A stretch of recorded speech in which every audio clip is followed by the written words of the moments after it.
Le passé, Alphonse de Lamartine. AMA de V.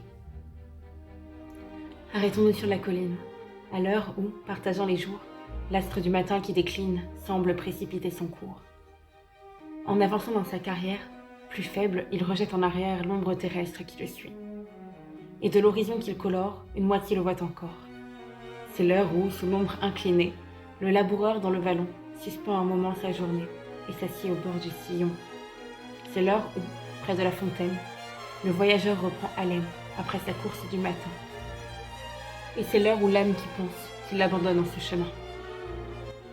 Ainsi notre étoile pâle, jetant de mourantes lueurs sur le midi de notre vie, de notre rapide existence, l'ombre de la mort qui s'avance obscurcit déjà la moitié. Et, près de ce terme funeste, comme à l'aurore, il ne nous reste que l'espérance et l'amitié. Amis qu'un même jour vit naître, compagnons depuis le berceau, et qu'un même jour doit peut-être endormir au même tombeau. Voici la borne qui partage, qu'un même sort nous a tracé. De ce sommet qui nous rassemble, viens, jetons un regard ensemble, sur l'avenir et le passé. Repassons nos jours, si tu l'oses. Jamais le sport des matelots, le navire qu'on lance au flot. Jamais d'une teinte plus belle, l'aube en riant colora-t-elle le front rayonnant du matin. Jamais, d'un œil perçant d'audace, l'aigle embrassa-t-il plus d'espace que nous en ouvrait le destin. En vain, sur la route fatale, dont les cyprès traçaient le bord, quelques tombeaux par intervalles nous avertissaient de la mort. Ces monuments mélancoliques nous semblaient, comme aux jours antiques, un vain ornement du chemin. Nous nous asseyions sous leurs ombres, et nous rêvions des jours sans nombre, hélas, entre hier et demain.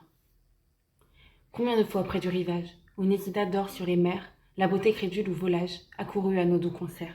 Combien de fois la barque errante berça sur l'onde transparente, deux couples par l'amour conduits, tandis qu'une déesse amie jetait sur la vague endormie le voile parfumé des nuits.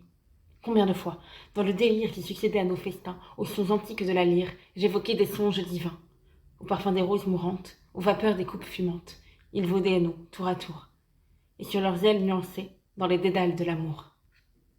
Mais dans leur insensible pente, les jours qui succédaient aux jours, entraînaient comme une eau courante, et nos songes, et nos amours. Pareil à la fleur fugitive, qui du front joyeux d'un convive tombe à l'avant l'heure du festin. Ces bonheurs que l'ivresse cueille, de nos fronts, tombant feuille à feuille. Et maintenant sur cet espace que nos pas ont déjà quitté, retourne-toi, cherchons la trace de l'amour, de la volupté.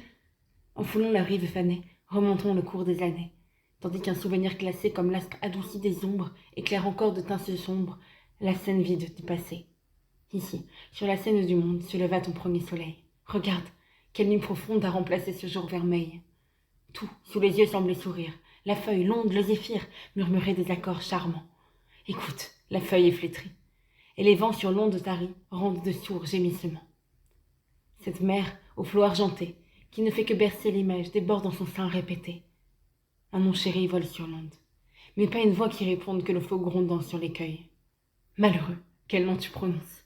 Ne vois-tu pas parmi ces ronces ce nom gravé sur un cercueil? Plus loin, sur la rive où s'épanche, vois-tu ce palais qui se penche et jette une ombre au sein des eaux?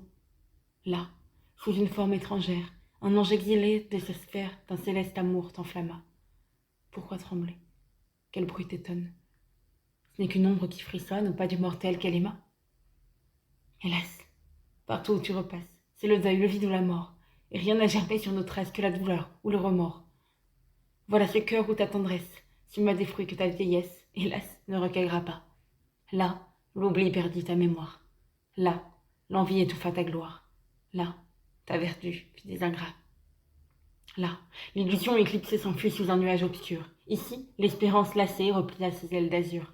Là, sous la douleur qui le glace, ton sourire perdit sa grâce. Ta voix oublia ses concerts, tes sens épuisés se plaignirent, et tes blonds cheveux se teignirent au souffle argenté des hivers. Ainsi, des rives étrangères, quand l'homme à l'insu des tyrans, vers la demeure de ses pères porte en secret ses pas errants, livré à couvert ses collines, son toit sacré pend en ruine, dans ses jardins longs d'Atari. Et sur le seuil qui fut sa joie, dans l'ombre d'un chien féroce aboie, contre les mains qui l'ont nourri. Mais ses sens qui s'appesantissent, et du temps subissent la loi, ses yeux, ce cœur qui se ternissent, cette ombre, enfin, ce n'est pas toi. Sans regret, au flot des années, livre ses dépouilles fanées, qu'enlève le souffle des jours, la feuille aride et vagabonde que l'onde entraîne dans son cours. Ce n'est plus le temps de sourire à ces roses de peu de jours. de mêler au son de la lyre les tendres soupirs des amours, de semer sur des fonds stériles ses vœux, ses projets inutiles, par les vents du ciel emportés, à qui le temps qui nous dévore ne donne pas l'heure d'éclore pendant nos rapides étés. Levons les yeux vers la colline où luit l'étoile du matin, saluons la splendeur divine qui se lève dans le lointain.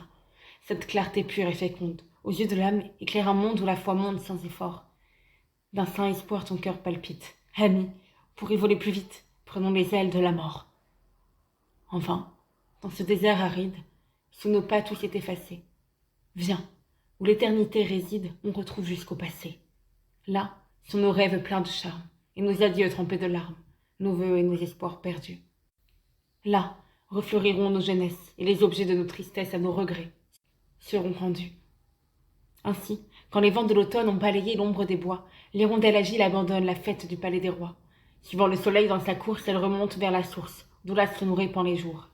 Et sur ses pas retrouve encore un autre ciel, une autre aurore, un autre nid pour ses amours. Ce roi, dont la sainte tristesse immortalisait les douleurs, vit ainsi sa verte jeunesse se renouveler sous ses pleurs. Sa harpe, à l'ombre de la tombe, soupirait comme la colombe sur l'hiver cyprès du Carmel.